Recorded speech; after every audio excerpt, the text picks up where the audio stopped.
అనారోగ్యం, ఉద్యోగం, వ్యాపారం అప్పులతో బాధపడుతున్నారా? వెంటనే జేకేఆర్ గురువు గారికి కాల్ చేసి ఈ వెబినార్ లో జాయిన్ అవ్వండి.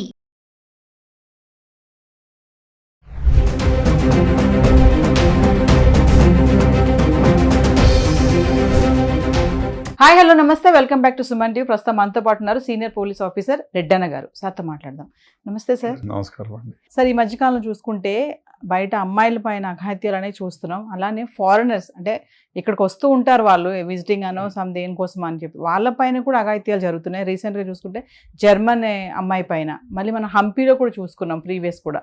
సో ఎందుకు అంటారు ఇట్లా జరుగుతుంది? దీని మీద ఏం మాట్లాడతారు? మరి దరిద్రమైన వ్యవహారం ఏమిటంటే, ఇప్పుడు మొన్న హంపీలో జరిగింది అయితే మరీ దారుణం. ఎందుకు ఎవడో వాడు పెట్రోల్ పోయించుకున్నానని అడిగి ఆడ తక్కువ మంది ఉన్నారు, వాళ్ళేమో 5 మంది ఉన్నారని చెప్పి తెలిసి వాళ్ళందరినీ నదిలో తోసేసిన తర్వాత అక్కడ ఉన్న వేరే ఆమెని, ఈ ఫారినర్ అమ్మాయిని, ఇద్దరిని రేప్ చేయడం దారుణమైన వ్యవహారం.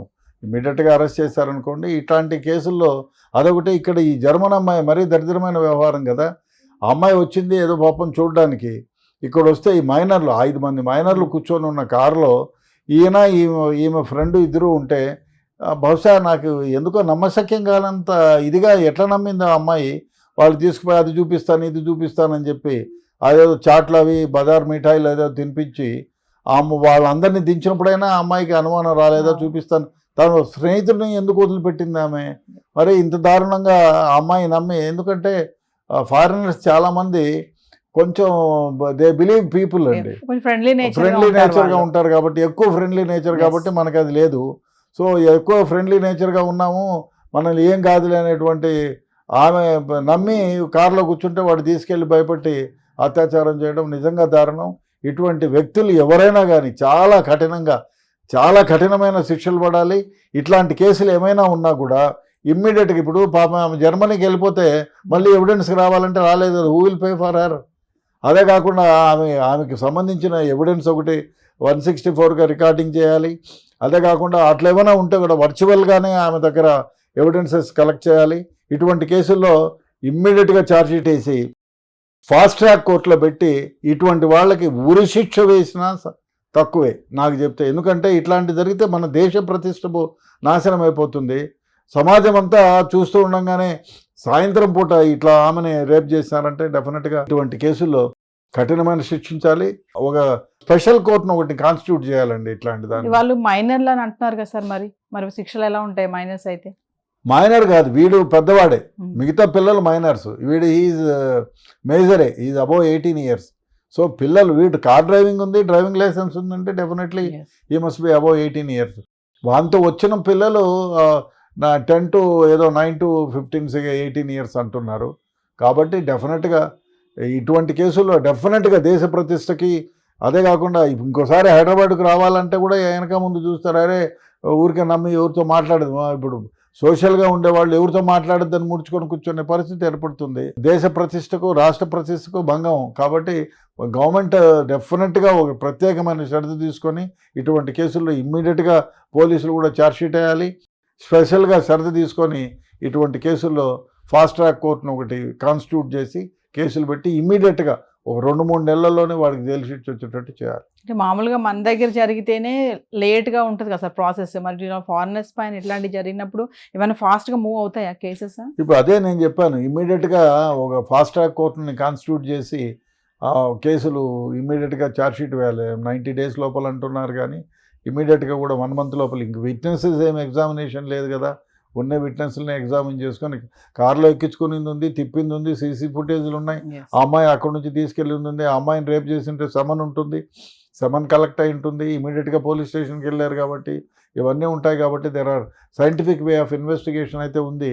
అట్లాంటి దాంట్లో ఈ ఉన్న సాక్ష్యాలే చాలు. ఆమె ఫ్రెండే ఉన్నాడు పక్కన, సో ఆయన విట్నెస్గా చెప్తాడు. కాబట్టి డెఫినెట్గా వానికి తొందరగా ఛార్జ్షీట్ 1 weekలోనే ఛార్జ్షీట్ వేయచ్చు. నాకు చెప్తే FSL రిపోర్ట్ వచ్చేస్తే సమన్ అది కలెక్షన్ చేసి వాడేమైనా కోరికి గిరికి చేసింటే ఆ ఘాట్లో అవి తీసేసుకొని అమ్మాయిని ఎగ్జామిన్ చేసి ఒకే పంపించకముందే ఆమెను 164 కూడా చేయించేసి ఇమ్మీడియట్గా పంపించేసి ఛార్జ్షీట్ వేసి వాడిని జైలు శిక్ష వచ్చేటట్టు చేయొచ్చు. సార్, ఈ మధ్యకాలంలో చూసుకుంటే బయట అమ్మాయిల పైన అఘాయిత్యాలు అనేవి చూస్తున్నాం. అలానే ఫారినర్స్ అంటే ఇక్కడికి వస్తూ ఉంటారు వాళ్ళు విజిటింగ్ అనో సమ్ దేనికోసం అని చెప్పి వాళ్ళపైన కూడా అఘాయిత్యాలు జరుగుతున్నాయి. రీసెంట్గా చూసుకుంటే జర్మన్ అమ్మాయి పైన, మళ్ళీ మనం హంపీలో కూడా చూసుకున్నాం ప్రీవియస్ కూడా. సో ఎందుకు అంటారు ఇట్లా జరుగుతుంది? దీని మీద ఏం మాట్లాడతారు? మరి దరిద్రమైన వ్యవహారం ఏమిటంటే ఇప్పుడు మొన్న హంపీలో జరిగిందైతే మరీ దారుణం. ఎందుకు ఎవడో వాడు పెట్రోల్ పోయించుకున్నానని అడిగి ఆడ తక్కువ మంది ఉన్నారు, వాళ్ళేమో 5 మంది ఉన్నారని చెప్పి తెలిసి వాళ్ళందరినీ నదిలో తోసేసిన తర్వాత అక్కడ ఉన్న వేరే ఆమెని ఈ ఫారినర్ అమ్మాయిని ఇద్దరిని రేప్ చేయడం దారుణమైన వ్యవహారం. ఇమీడియట్గా అరెస్ట్ చేశారనుకోండి. ఇట్లాంటి కేసుల్లో అదొకటి. ఇక్కడ ఈ జర్మన్ అమ్మాయి మరీ దరిద్రమైన వ్యవహారం కదా. ఆ అమ్మాయి వచ్చింది ఏదో పాపం చూడడానికి. ఇక్కడ వస్తే ఈ మైనర్లు 5 మంది మైనర్లు కూర్చొని ఉన్న కారులో ఈమె ఫ్రెండ్ ఇద్దరు ఉంటే బహుశా నాకు ఎందుకో నమ్మశక్యం కానంత ఇదిగా ఎట్లా నమ్మింది ఆ అమ్మాయి. వాళ్ళు తీసుకుపోయి అది చూపిస్తాను ఇది చూపిస్తానని చెప్పి అదేదో చాట్లు అవి బజార్ మిఠాయిలు ఏదో తినిపించి వాళ్ళందరినీ దించినప్పుడైనా ఆ అమ్మాయికి అనుమానం రాలేదా చూపిస్తాను. తన స్నేహితుడిని ఎందుకు వదిలిపెట్టింది ఆమె? మరి ఇంత దారుణంగా ఆ అమ్మాయి నమ్మి. ఎందుకంటే ఫారినర్స్ చాలామంది కొంచెం దే బిలీవ్ పీపుల్ అండి, ఫ్రెండ్లీ నేచర్గా ఉంటారు కాబట్టి, ఎక్కువ ఫ్రెండ్లీ నేచర్ కాబట్టి మనకు అది లేదు. సో ఎక్కువ ఫ్రెండ్లీ నేచర్గా ఉన్నాము, మనల్ని ఏం కాదులే అనేటువంటి ఆమె నమ్మి కారులో కూర్చుంటే వాడు తీసుకెళ్ళి భయపెట్టి అత్యాచారం చేయడం నిజంగా దారుణం. ఇటువంటి వ్యక్తులు ఎవరైనా కానీ చాలా కఠినమైన శిక్షలు పడాలి. ఇట్లాంటి కేసులు ఏమైనా ఉన్నా కూడా ఇమ్మీడియట్గా ఇప్పుడు పాపం ఆమె జర్మనీకి వెళ్ళిపోతే మళ్ళీ ఎవిడెన్స్కి రావాలంటే రాలేదు. Who will pay for her? అదే కాకుండా ఆమెకి సంబంధించిన ఎవిడెన్స్ ఒకటి 164గా రికార్డింగ్ చేయాలి. అదే కాకుండా అట్లా ఏమైనా ఉంటే కూడా వర్చువల్గానే ఆమె దగ్గర ఎవిడెన్సెస్ కలెక్ట్ చేయాలి. ఇటువంటి కేసుల్లో ఇమ్మీడియట్గా ఛార్జ్షీట్ వేసి ఫాస్ట్ ట్రాక్ కోర్టులో పెట్టి ఇటువంటి వాళ్ళకి ఉరి శిక్ష వేసినా తక్కువే నాకు చెప్తే. ఎందుకంటే ఇట్లాంటి జరిగితే మన దేశ ప్రతిష్ట నాశనం అయిపోతుంది. సమాజం అంతా చూస్తూ ఉండగానే సాయంత్రం పూట ఇట్లా ఆమెని రేప్ చేశారంటే డెఫినెట్గా ఇటువంటి కేసుల్లో కఠినమైన శిక్షించాలి.